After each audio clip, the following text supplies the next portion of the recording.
السلام علیکم ورحمۃ اللہ وبرکاتہ۔ نحمدہ صلی اللہ رسول الکریم، اما بعد۔ میری پیاری سوشل میڈیا فیملی، میں ٹھیک ہوں الحمدللہ، آپ بھی ٹھیک ہوں گے انشاءاللہ۔ اسلام دین کامل ہے۔ اسلام ایک مکمل نظام حیات ہے۔ اللہ تعالیٰ نے اس کے ذریعے انسانیت کو شرف و عزت بخشی ہے۔ آج اپنی ویڈیو میں دین اور اسلام سے ریلیٹڈ ہی بات کریں گے۔ اسلام ہی سے دنیا اور آخرت میں وسعادت اور کامیابی مل سکتی ہے۔ اللہ تعالیٰ نے اس کائنات کو پیدا کیا اور ہر مخلوق کے لیے ایک نظام بنا دیا ہے۔ چینل میں اگر نئے ہیں تو پلیز سبسکرائب مائی چینل۔ اللہ تعالیٰ نے جو نظام بنایا ہے جس میں تبدیلی نہیں ہو سکتی ہے، پھر اسی نظام کے تحت یہ کائنات چل رہی ہے۔ اس میں تبدیلی صرف اللہ کے حکم سے ہو سکتی ہے۔ سورہ فتح میں اللہ تعالیٰ فرماتا ہے، اللہ کے اس قاعدے کے مطابق جو پہلے چلا آیا ہے تو کبھی بھی اللہ کے قاعدے کو بدلتا ہوا نہ پائے گا۔ جیسا کہ سورج اور چاند ایک نظام کے تحت نکلتے اور ڈوبتے ہیں، لیل و نہار ایک نظام کے تحت گردش کرتے ہیں، نباتات و حیوانات ایک نظام کے تحت اگتے اور بڑھتے ہیں، ہوا یہ بھی ایک نظام، اس کا بھی ایک الگ نظام ہے، پانی کا ایک الگ نظام ہے، ستاروں کا ایک الگ نظام ہے، سمندر اور پہاڑوں کا ایک الگ نظام ہے۔ غرض یہ کہ ہر مخلوق اللہ کے بنائے ہوئے نظام کی پابند ہے۔ اللہ تعالیٰ سورہ یاسین میں فرماتا ہے، نہ آفتاب کی یہ مجال ہے کہ چاند کو پکڑے، اور نہ رات دن پر آگے بڑھ جانے والی ہے، اور سب کے سب آسمان میں تیرتے پھرتے ہیں۔ انسان بھی اللہ کی ایک مخلوقات میں سے ہے، اللہ کی مخلوقات میں سے ایک مخلوق ہے، لہٰذا وہ بھی ایک نظام پر چلنے کا محتاج ہے تاکہ وہ دنیا اور آخرت میں بھلائی حاصل کرے۔ یہ نظام وہ دین ہے جس میں اللہ تعالیٰ نے انسانیت کو شرف بخشی ہے، اسے انسان کے لیے منتخب کیا ہے، اور دین کے علاوہ وہ کوئی دین قبول نہیں کرے گا۔ انسان کی سعادت و شقاوت اسی کے پکڑنے اور نہ پکڑنے پر منحصر ہے۔ اللہ تعالیٰ نے اس معاملے میں لوگوں کو اختیار دیا ہے۔ اللہ تعالیٰ سورہ کہف میں فرماتا ہے، اور اعلان کر دے کہ یہ سراسر برحق قرآن تمہارے رب کی طرف سے ہے، اب جو چاہے ایمان لائے، جو چاہے کفر کرے۔ ایک جگہ اور اللہ تعالیٰ سورہ بقرہ میں فرماتا ہے، ہم نے کہا تم سب یہاں سے چلے جاؤ، جب کبھی تمہارے پاس میری ہدایت پہنچے تو اس کی تابعداری کرنے والوں پر کوئی خوف و غم نہیں، اور جو انکار کرے، ہماری آیتوں کو جھٹلائے، وہ جہنمی ہے اور ہمیشہ اسی میں رہے گا۔ اللہ تعالیٰ نے جب انسان کو پیدا کیا تو آسمان اور زمین کی ساری چیزیں اس کے لیے مسخر کر دیں، اس پر کتابیں نازل کیں، اس کے پاس رسولوں کو بھیجا، اسے علم و معرفت کے آلات دیے جیسے آنکھ، کان، عقل، اس کو عزت اس طرح بخشی کہ اس کو صرف اپنی عبادت کرنے کا حکم دیا، نہ کہ کسی اور کی۔ سورہ لقمان میں اللہ تعالیٰ فرماتا ہے، کیا تم نہیں دیکھتے کہ اللہ تعالیٰ نے زمین اور آسمان کی ہر چیز کو ہمارے کام میں لگا رکھا ہے، اور تم اپنی ظاہری اور باطنی نعمتیں بھرپور دے رکھی ہے تمہیں۔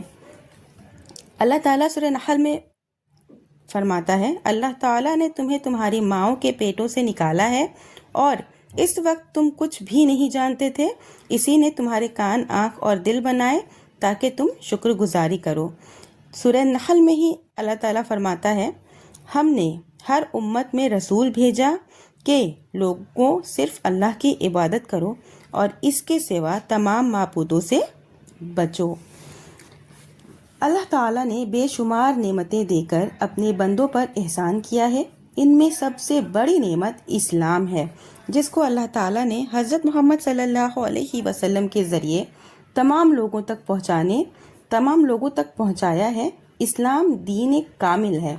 اسلام انسان کے تعلقات اپنے رب کے ساتھ اس کی عبادت کرنے، اس کی وحدانیت کا اقرار کرنے، اس کا شکر ادا کرنے، تمام امور میں اسی کی طرف متوجہ ہونے، اسے ڈرنے، اس پر توکل کرنے، اس کے سامنے فروتنی اختیار کرنے، اس سے محبت کرنے، اس سے تقریب حاصل کرنے، اس سے مدد طلب کرنے، اس کی رضا چاہنے، جنت کے راستوں کو ڈھونڈنے اور غضب و عتاب سے بچنے کی کیفیت معلوم کرنے کا ذریعہ منظم کیا ہے۔ اسلام انسانیت کے تعلقات اسلام انسان کے تعلقات اللہ کے رسول صلی اللہ علیہ وسلم کے ساتھ آپ کی اطاعت کرنے، آپ سے محبت رکھنے، آپ کی سنتوں کی پیروی کرنے، آپ جو لے کر آئے ہیں اس کی تصدیق کرنے، اس کی پیروی کرنے اور مشروع طریقے سے ہی اللہ کی عبادت کرنے کے ذریعے منظم کرتا ہے۔ اسلام انسان کے تعلقات انسان کے ساتھ مختلف طریقوں سے منظم کرتا ہے، چنانچہ اس نے ماں باپ، بیوی، بچوں، رشتہ داروں اور پڑوسیوں کے حقوق متعین کیے ہیں، عالم، جاہل، مسلم و کافر، حاکم و محکوم وغیرہ کے ساتھ تعلقات قائم کرنے کا طریقہ بنایا ہے۔ اسلام انسان کے مالی معاملات کو بھی منظم کرتا ہے، چنانچہ حلال روزی کمانے کا حکم دیتا ہے، دھوکہ و خیانت سے منع کرتا ہے، خرید و فروخت میں نرمی برتنے کی تلقین کرتا ہے، بھلائی کے کاموں میں مال خرچ کرنے کی ترغیب دیتا ہے، سچ بولنے، جھوٹ اور سود سے بچنے کی تعلیم دیتا ہے، زکوٰۃ کا مال تقسیم کرنے کا طریقہ بناتا ہے، میراث کی تقسیم کیسے ہو اس کی رہنمائی کرتا ہے، ایٹسیٹرا۔ اسلام انسان کی ازدواجی زندگی کو بھی منظم کرتا ہے، چنانچہ اس نے میاں بیوی کے درمیان بہتر تعلقات قائم کرنے اور اولاد کی اچھی تربیت کرنے کے کچھ اصول مقرر کیے ہیں۔ خاندان کی حفاظت پر زیادہ زور دیا ہے، تنگی و خوشحالی، صحت اور مرض، خوف و امن، حضر و سفر میں زندگی گزارنے کے طریقے بتائے ہیں۔ اسلام میں سارے تعلقات کو مضبوط بنیادوں اور اعلیٰ اقدار پر قائم کرتا ہے، جیسے کہ اللہ کے لیے محبت، اللہ کے لیے دشمنی، جو دو سخاوت و حیافت، سچائی اور نیکی، عدل اور احسان، رحمت و شفقت ہیں۔ اسلام ہر قسم کے شر اور فساد، ظلم و تیاگی، شرک باللہ، ناحق قتل، زنا، جھوٹ، تکبر، نفاق، چوری، غیبت، باطل طریقے سے لوگوں کا مال کھانے، سود، شراب، جادو اور ریا وغیرہ سے منع بھی کرتا ہے۔ پھر اسلام انسان کی اخروی زندگی کو منظم کرتا ہے، جو کہ دنیا کی زندگی کے عمل پر منحصر ہے۔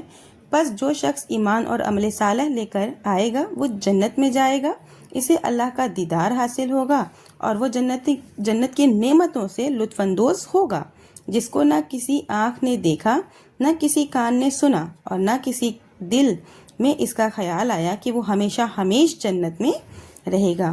اور جو شخص کفر و معاصی لے کر آئے گا وہ جہنم میں جائے گا، کافر ہمیشہ ہمیش جہنم میں رہے گا اور مومن گنہگار اپنے گناہ کے مطابق جہنم میں جلے گا، پھر نکال لیا جائے گا، یہ اللہ تعالیٰ اسے معاف کر دے گا۔ اللہ تعالیٰ سورہ مائدہ میں فرماتا ہے، آج میں نے تمہارے لیے تمہارے دین کو کامل کر دیا اور تم پر اپنا انعام پھر بھرپور کر دیا اور تمہارے لیے اسلام کے دین ہونے پر رضامند ہو گیا۔ ایسے ہی سورہ آل عمران میں اللہ تعالیٰ فرماتا ہے، بے شک مسلمانوں پر اللہ تعالیٰ کا بڑا احسان ہے کہ انہی میں سے ایک رسول ان میں بھیجا جو انہیں اس کی آیتیں پڑھ کر سناتا ہے اور انہیں پاک کرتا ہے اور انہیں کتاب اور حکمت سکھاتا ہے، یقیناً یہ سب اس سے پہلے کھلی گمراہی میں تھے۔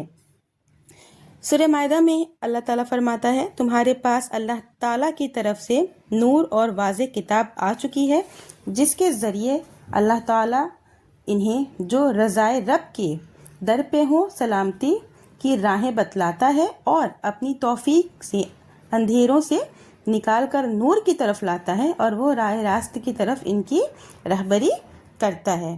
صحیح سورہ نساء میں اللہ تعالیٰ فرماتا ہے، اور جو اللہ تعالیٰ کی اور اس کے رسول صلی اللہ علیہ وسلم کی فرما برداری کرے گا، اللہ تعالیٰ جنتوں میں اسے لے جائے گا جن کے نیچے نہریں بہہ رہی ہیں، جن میں وہ ہمیشہ رہے گا، اور یہ بڑی کامیابی ہے۔ جو شخص اللہ تعالیٰ کی اور اس کے رسول کی نافرمانی کرے گا، اس کی مقررہ حدود سے آگے نکلے گا، اسے وہ جہنم میں ڈال دے گا جس میں وہ ہمیشہ رہیں گے۔ ایسوں کے لیے رسوا کن عذاب ہے۔ یہ دین ہر اس جگہ پہنچے گا جہاں رات و دن ہوتے ہیں، پھر اجنبی بن کر لوٹ آئے گا جس طرح شروع میں تھا۔ حضرت ثوبان رضی اللہ عنہ سے روایت ہے کہ رسول اللہ صلی اللہ علیہ وسلم نے فرمایا، اللہ تعالیٰ نے میرے لیے زمین سمیٹ دی، چنانچہ میں نے اس کے مشرق و مغرب کو دیکھا، اور میری امت کی بادشاہت وہاں تک پہنچے گی جہاں تک وہ میرے لیے سمیٹی گئی ہیں۔ حضرت تمیم داری رضی اللہ عنہ کہتے ہیں کہ رسول اللہ صلی اللہ علیہ وسلم کو فرماتے ہوئے سنا کہ یہ معاملہ یعنی دین اسلام کا معاملہ وہاں تک پہنچے گا جہاں رات اور دن ہوتے ہیں، یعنی پوری دنیا میں، اور اللہ تعالیٰ کوئی مٹی کا گھر یعنی شہر اور بالوں کا گھر یعنی دیہات نہیں چھوڑے گا جہاں اس دین کو داخل نہ کر دے۔ اس کے ذریعے کسی عزیز چیز کو عزت بخشے گا اور کسی ذلیل چیز کو ذلت بخشے گا، اسلام کو عزت بخشے گا اور کفر کو ذلیل کرے گا۔ حضرت عبداللہ بن عمر رضی اللہ عنہ سے روایت ہے کہ رسول اللہ صلی اللہ علیہ وسلم نے فرمایا، اسلام اجنبی بن کر نمودار ہوا تھا اور اجنبی بن کر لوٹ آئے گا جیسے کہ پہلے تھا، اور وہ دونوں مسجدوں یعنی مسجد حرام اور مسجد نبوی کے درمیان ایسے ہی سمٹ جائے گا جیسے کہ سانپ اپنے سوراخ میں سمٹ کر بیٹھتا ہے۔ حضرت ابو ہریرہ رضی اللہ عنہ کی روایت ہے کہ نبی صلی اللہ علیہ وسلم نے فرمایا، اس ذات کی قسم جس کے قبضہ میں محمد صلی اللہ علیہ وسلم کی جان ہے، اس امت میں سے جو بھی میرے بارے میں سنے، خواہ وہ یہودی ہو یا نصرانی، پھر وہ اس حال میں مرے کہ اس چیز پر ایمان نہ لایا ہو جسے دے کر میں بھیجا گیا ہوں، تو وہ جہنمی ہے۔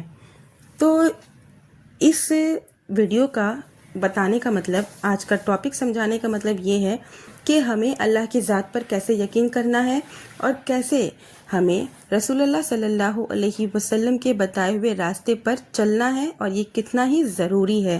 اللہ کے ساتھ شرک کرنا کسی بھی چیز کو یہ کسی صورت میں قبول نہیں کیا جائے گا۔ جو کہ اسلام ہمارا دین ہے، اس کو کس طرح سے اللہ تعالیٰ نے کامل کیا، آج اس ویڈیو میں یہی سمجھانے کی کوشش کی ہے۔ امید کرتی ہوں ویڈیو آپ کو پسند آئے گی۔